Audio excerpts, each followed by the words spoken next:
Crispy and tasty దొండకాయ 65 ఈ simple and tasty snack recipe ఎలా తయారు చేయాలో ఇప్పుడు చూద్దాం. ఒక బౌల్లో శనగపిండి, బియ్యం పిండి, జీలకర్ర, సాల్ట్, చిటికెడు పసుపు, కారం, ముందుగానే గ్రైండ్ చేసి పెట్టుకున్న పచ్చిమిర్చి, అల్లం పేస్ట్ వేసి బాగా కలిసే విధంగా కలుపుకోండి. అందులోనికి మనం ముందుగానే ఉడికించి చల్లార్చుకున్న దొండకాయ ముక్కల్ని వేసి కలుపుకోండి. ముందుగా నీరు వేయకూడదు. దొండకాయ ముక్కలపైన కోటింగ్ తడిపొడిగానే ఉండాలి. పూర్తిగా బజ్జీల పిండిలా నీళ్లతో తడపకండి. అవసరం అనిపిస్తే నీళ్లు చిలకరించుకోండి.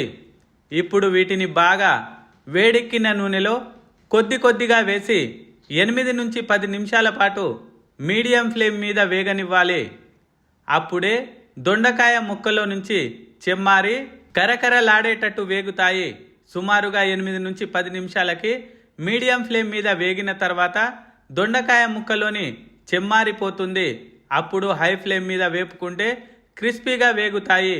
ఇలా ఈ రంగులోనికి రాగానే తీసేయండి. ఆఖరిగా వేరుశనగ గుండ్లు, జీడిపప్పు పలుకులు, 2 రెబ్బల కరివేపాకు వేసి ఎర్రగా వేపి తీసుకోండి. ఇప్పుడు దొండకాయ 65 వేడిగా ఉన్నప్పుడే వేసుకోండి. ఇప్పుడు జీలకర్ర పొడి, గరం మసాలా, కారం వేసి టాస్ చేసుకోండి. చూడండి, కరకరలాడే దొండకాయ 65 రెడీ.